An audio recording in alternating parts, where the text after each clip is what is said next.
we're going to join together over these next 5 weeks to talk about a series called Reclaiming Hope. Reclaiming Hope. Focusing on hope. Taking the time during this Lenten season to talk about this thing called hope. So oftentimes, Lent, at least in the history of the church, is this time of deep reflection and really getting ourselves right with God. And that certainly is so important, and I would challenge you once again to grab one of our 21 prayers for Lent, to get on Facebook on Monday, Wednesday, and Friday and check out those prayers, because they're going to take you through that process. But also, it's important for us. I just felt from the Spirit that it was important for us during this season, as Christ followers, as those who have surrendered to Jesus, to really grab a hold, to reclaim this thing called hope.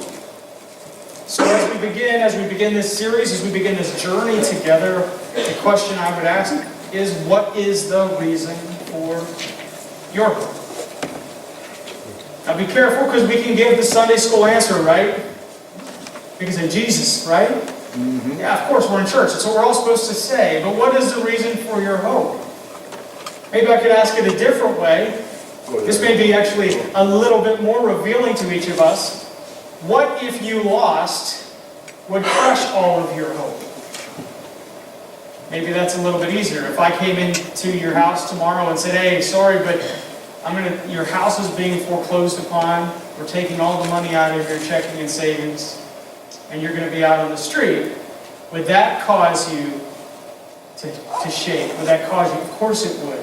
But is your hope in those things? Is your hope in how many bills you can pay and what that looks like? Is your hope in your family? Is your hope in your dreams? Is your hope in how successful you can be in whatever field that God has brought you to? Is your hope in a relationship with somebody? Are you dating somebody? Or are you with somebody, a significant other? And your hope is in all your life together with them, and that's the fix. There's your hope on your kids. It's easy to transition or transfer our hope on our kids. I hope that my kids will be successful, but is that the main thing that I'm living for? Is that where all of my hope is found? What is the reason for your hope? What is the reason that you live? What is the reason that you think about what is going to be better? Because we all want things to be better. We all desire, if we're honest with each other, if we're all really honest this morning, we all long in the deepest places of our soul that things would be better, that things would get better, that things that we're going through right now would be better. And when we think about those things, and when we have sleepless nights,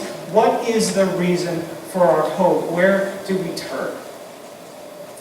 This idea of hope, this conversation about hope, is something that's actually very popular, and it's a common thread in media. Because as Americans, as human beings, it's something that joins us all together. We are all hoping for something. And a movie that came out, I was surprised it was this long ago, but almost 25 years ago, that made a splash hit, and it's now a cult classic, was actually all about hope. It was a movie called The Shawshank Redemption.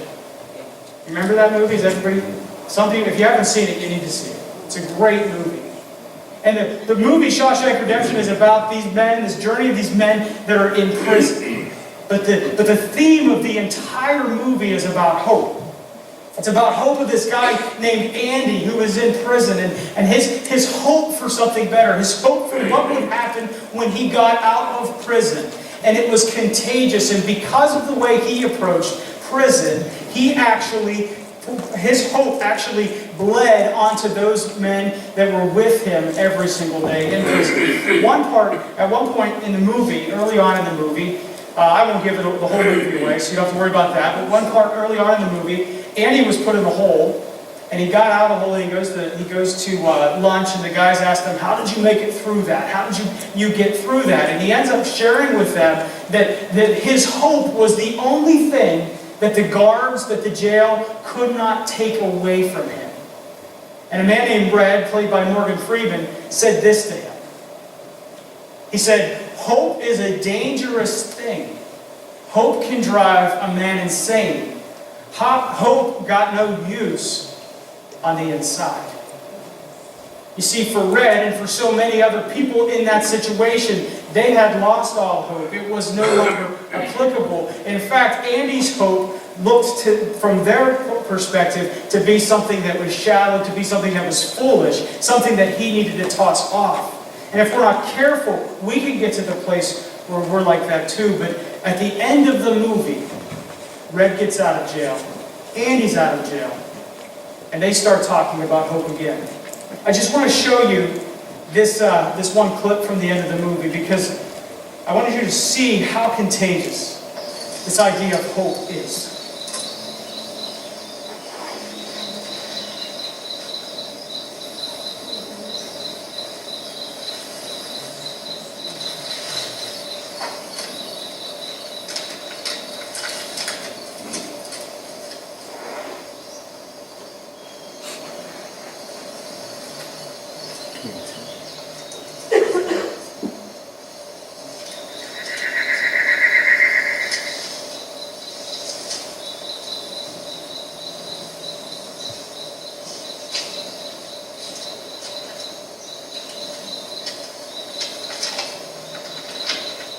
Dear Red, if you're reading this, you've gotten out.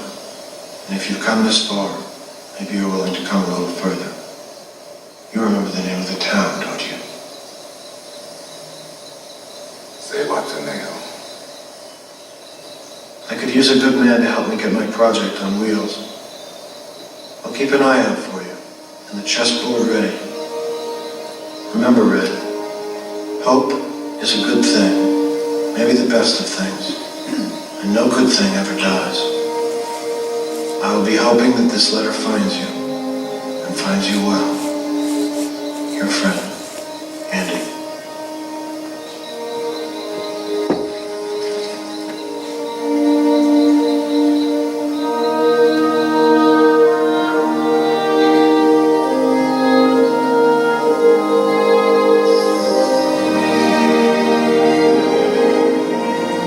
I'm so excited I can barely sit still or hold a thought in my head. I think it's the excitement only a free man can feel. A free man at the start of a long journey whose conclusion is uncertain. I hope I can make it across the border. I hope to see my friend and shake his hand. I hope the Pacific is as blue as it has been in my dreams. I hope.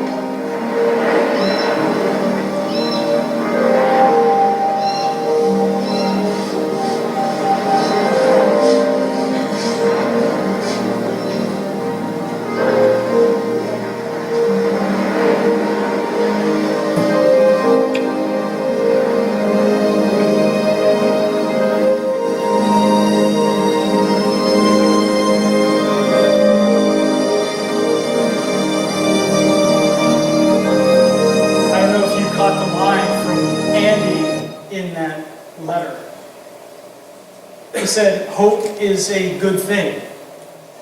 It's actually the very best of things, and he said a good thing never dies. This is the reason I believe why that movie was so popular, is because it really touched every single person's heart. The deepest part of where we're at, everyone desires hope, and yet this meaning of what is hope, it's kind of confusing. Like the word love, it's kind of gotten watered down. You know, we can say, oh, I just love potato chips, and hopefully you don't love potato chips the same way you love your wife. If you do, she probably won't be very happy with you. You know? But hope can be the same way. We can talk about hope the same way. We can say hope is just, this optimism that we have, or wishful thinking. I really hope that this happens, or anticipation of something. We can hope that, the Eagles win the Super Bowl again next year, and we can hope that we get the new house, hope that we get the new job, hope that this relationship works out. We talk about hope this way, and here's the thing, and I think I don't have to tell you this actually. I think after a week we just had, and after what we just prayed about this morning, it is as obvious to me as it is to you. This world is longing to hope in something. They're longing for true hope. But true hope is rare. It's something that's hard to find. And you know what? As Christians, even for those of us that know where to find our hope, that could give the Sunday school answer at the beginning of this sermon, sometimes we find it hard to live hopeful. The challenges of this world, the reality of relationship issues, or what's going on in the economy, or what's going on in politics, or what's going on in the Middle East, whatever it is, whatever it gets you, the challenges create this wedge between you and God, and you have a hard time sometimes feeling hopeful that there is something better. For some of you, Christianity let you down. Some of you in this room, you're here today, but the truth is that the hope that you had in Jesus, that you had at 12, when you became 18, 19, 20, 21, it didn't match up. It wasn't the same for you. The Christianity of your childhood didn't provide hope, didn't provide answers for what happened in adulthood. And you chose to walk away, and yet God has you here today because I believe He still has something to do in your heart, and you are still hoping that there is something to be found in Him. For some of you, you lost hope because of an addiction or because of a family member that struggled with addiction. And you prayed and you prayed and you prayed and they were not delivered and you've lost hope. Or maybe there was a tragedy in your life and you lost people, a health scare or a job loss or a relationship that fell apart. And you've lost hope. The system, it fails us. People, they forsake us. Dreams are sometimes crushed. And where is the hope? But here's the thing, if we're not careful, if we lose hope, if we choose to say it's a dangerous thing, we fall into something very different. We fall into despair. What's the definition of despair? Pretty simple. Complete loss or absence of hope. Do you know one of the questions that doctors ask people when they find that they may be clinically depressed? They ask them if they are hopeless.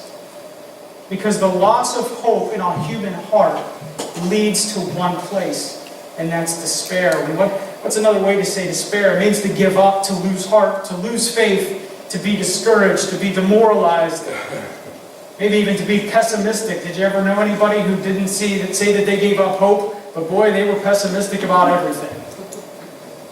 Or maybe it's just as simple as to resign yourself, to say, you know what, things can't be better. This is just the way it is. I guess I've got to deal with it the way it is.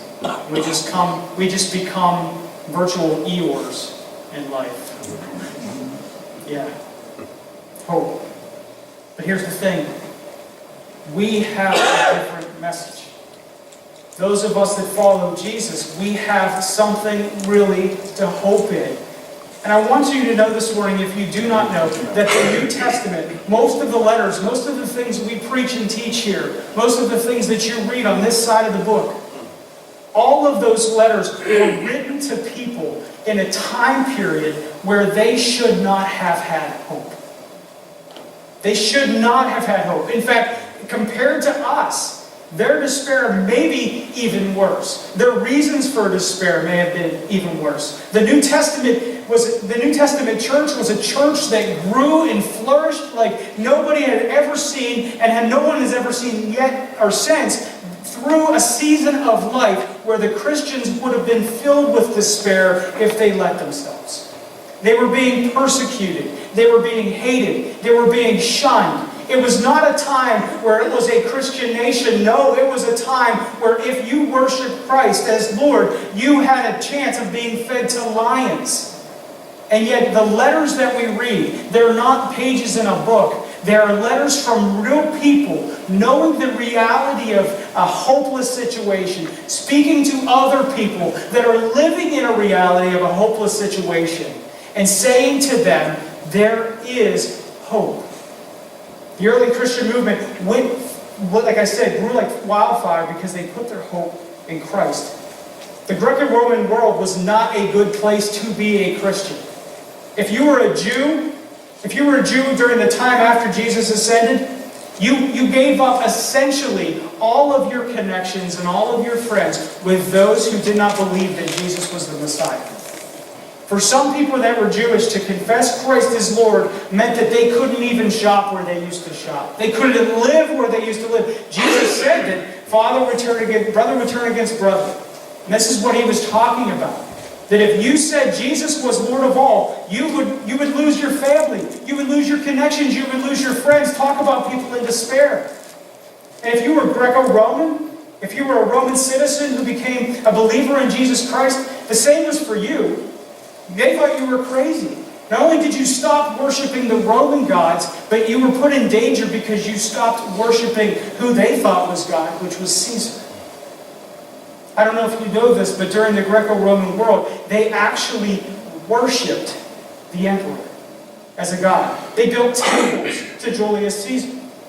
His son, Caesar Augustus, who was reigning when Jesus was born, he was also worshipped, and temples were built to him.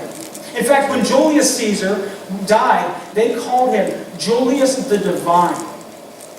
And when Caesar Augustus was born, and when he was living, and Julius Caesar adopted him, you know what they called him? The Son of God. Imagine you're a Christian.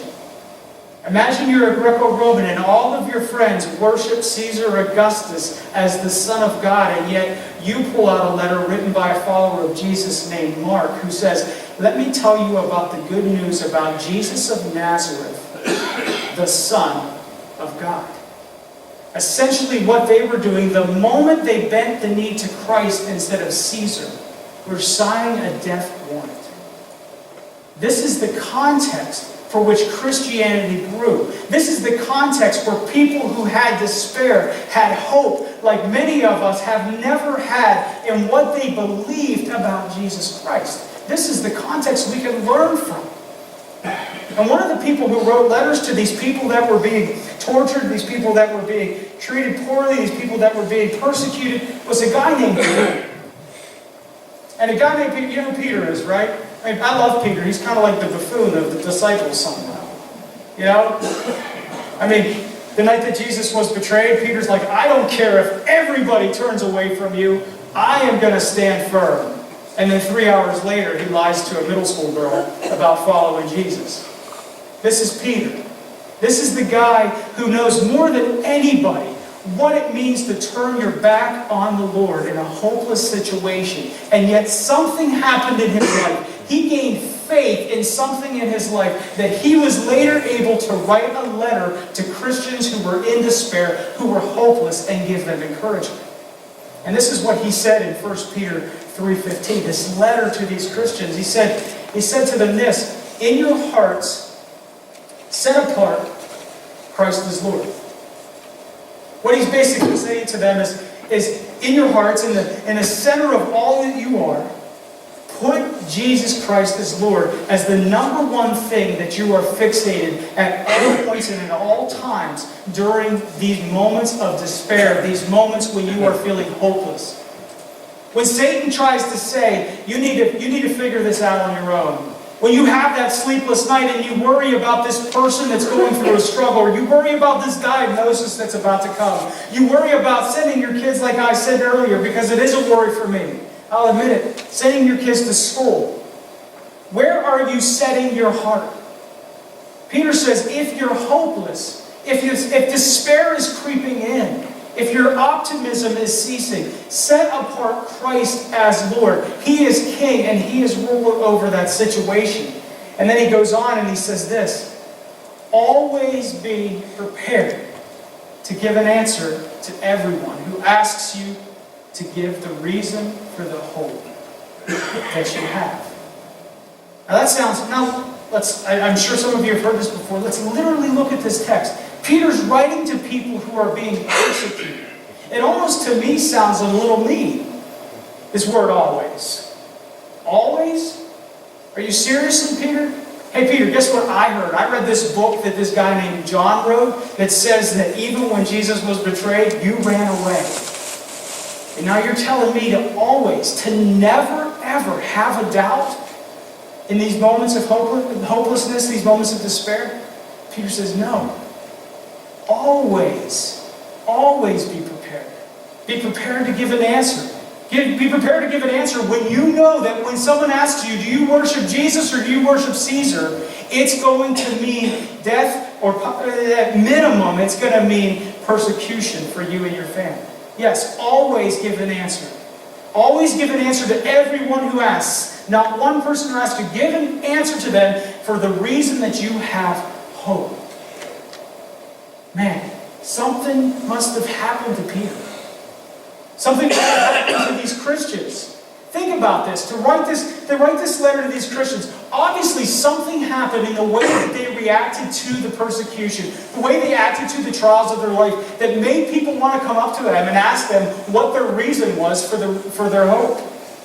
Christianity, just being a follower of Jesus, made people scratch their head and think, man, what's wrong with these people? They don't react to these situations the same way. When there's a crisis, they react with love. They don't react with despair, with hopelessness. And people were struggled with this, and people were even concerned in why they never waffled, why they were able to stand in coliseums when the lions were held by chains and still be able to profess their faith. This was a faith that people didn't understand, and yet, here's the thing. Here's the thing we need to hear in 2018. These Christians were able to persevere. These Christians were able to give a reason. These Christians were able to stand up in the moments of despair, full of hope, not because of their situation, not because of their feelings, not because of how good they were, not because they felt confident that what was to follow was something they could withstand. None of it. It had nothing to do with their faithfulness. It had 100% to do with their hope in God's faithfulness. They believed that there was something worth hoping for. Why? Why would they hope like this? Why should you hope like this today? Why should you, in the face of anything you face, in the moments of despair, have any hope whatsoever? Well, the first thing is this. True hope is rooted actually in past performance. That's the first reason why they were able to do this. It was rooted in past performance. Anybody ever watch basketball? Do you know anybody that played basketball? Well, you know what the worst part of basketball is? This is from an ex-basketball player. It's the last minute of the game when it's tight and everybody keeps fouling to slow the game down. You ever been in one of these games before? And if you're the team that's trying to win, but you're behind, you're hoping to get fouled. And you're hoping you get to go to the free throw line and catch up on some points without the clock ticking down. And if you're the other team, the team that's winning, who's going to foul, who do you foul? Who do you foul? You foul the worst shooter. Yes. In fact, I remember being on a basketball team, and they kept fouling the guy on my team who only had a 30% foul shot record. And every time they did it, I would... And we get up on that line, and I will tell you, there was no hope for the win. Because I knew he wouldn't make the shot. Because I knew we wouldn't win the game. His past performance was poor. How many of you have a friend who is 15 minutes late everywhere? In fact, the 15 minutes late that they're late is actually there on time. Yes? How good is your hope that they will actually arrive at the time you tell them? Probably so poor that most of you tell them to be there 15 minutes earlier than they need to be because you don't have any hope in their past performance. You see, when it came to God, when it came to despair, these Israelites, these Jews, they had hope in God because He promised them through a guy named Abraham that He was going to allow their people to be a blessing to all nations, and the earth would be blessed. That at the beginning of time, that God chose a man, made a promise to him, and that promise and then came to a nation, and that nation received a promise to their King David, and that through that King David there was a promise through the prophets that said that one day there would be a Messiah, and that when that Messiah came, everything would be made right again. And that from the beginning of time, 4,000 years before Jesus came, to the time that they lived right then, they believed undoubtedly, without a stitch of doubt in their hearts, that God came through and that He was faithful to His promises. This other guy, we don't even know who the writer was, this other guy from the book wrote this letter to the Jews. We call it the book of Hebrews. And he wrote this letter to Jews who were actually turning from their faith because they felt despair, because they were getting hopeless. And he pointed them to this past performance of God, this past performance of God's faithfulness. He said this, God made a promise to Abraham, and when he made the promise to Abraham, he made a promise on himself. God made a promise and God made an oath that I'm going to swear by myself that I'm going to come through. And he says that, the writer of Hebrews said that God did this so that by two unchangeable things in which it is impossible for God to lie, we who have fled can take hold of the hope offered to us and be greatly encouraged. He's telling them, listen, two unchangeable things. God promised and God swore on himself that when we're fleeing from despair, that we can take a hold of hope. We can literally grab a hold of something, physically hold on to something offered to us and have encouragement. And he goes on, this is one of my favorite scriptures in the entire Bible. It says that, he goes on and says this, we have this hope as an anchor for the soul, firm and secure. He says, even in despair, even when you're being persecuted, even in moments when you don't feel hopeful at all, that God's faithfulness is so firm. It's not going to get moved. It's so secure. It can't be pulled away. That you can hold on to it, and that your soul, the deepest places and the deepest, darkest places of your being, can hold on to this one truth, that God is faithful. And you may not be able to understand it. You may not be able to see it. But his past performance, what we call our Bible, is from the beginning to the end.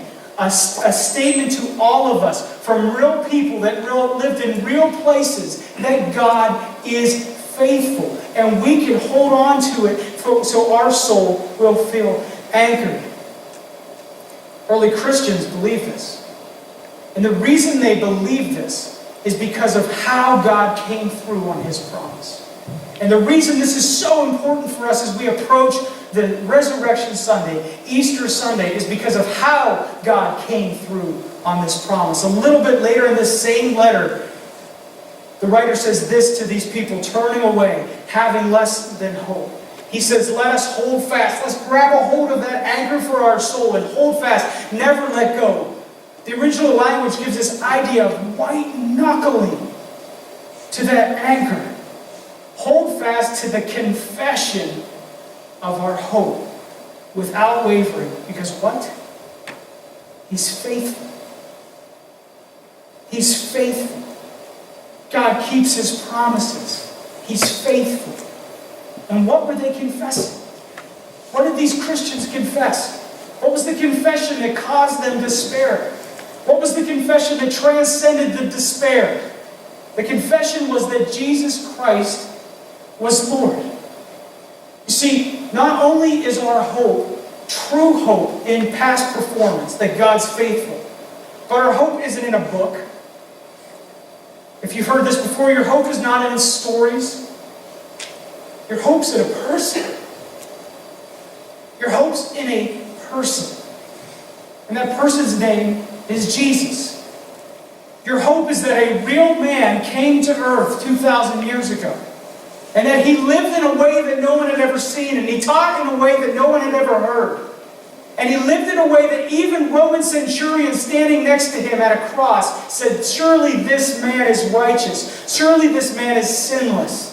He lived a way that was completely sinless. And he died the way that sinners should die. And then he did something amazing. He said he is doing this so that every single thing that causes us despair will go away. Even the sins of our own heart. And then he did something even crazier. He died, but before doing so, he actually predicted that in 3 days he would rise again. And we lose sight of this, Christians, that before this time, when people died, they stayed dead. But something happened 2,000 years ago. A man came to earth, a person named Jesus, and we have more proof that he's real than many of the things that we believe in our history books. And he predicted that he would die and that there would be no reason for despair ever again. And then what did he do? He rose again. He actually pulled it off. And you know what? When you're a buffoon named Peter, and you run away when it matters most, and then You see your best friend stretched out on the cross and die. And then 3 days later, you see him again alive. It's not hard for you to write a letter to people who are in despair and to say, always remember that Jesus is first. And put all your hope in him. And always be prepared, no matter what it costs, to say that my hope is built on nothing less than Jesus and his righteousness. I dare not trust the sweetest frame. No, there are many other things I can put my hope in. But I only trust in Jesus' name. It's not hard to do that when you know who that person is. And that is good news. That is the gospel. That is where our hope is built, on nothing less. And what did Andy say to Red? A good thing never dies. And I don't know. For me, this is the goodest thing I know. It doesn't die. It won't die in me. But here's the thing. For some of us, for some of you today, it does need to be reclaimed. It's not dead, but it needs to be reclaimed. Let's start today.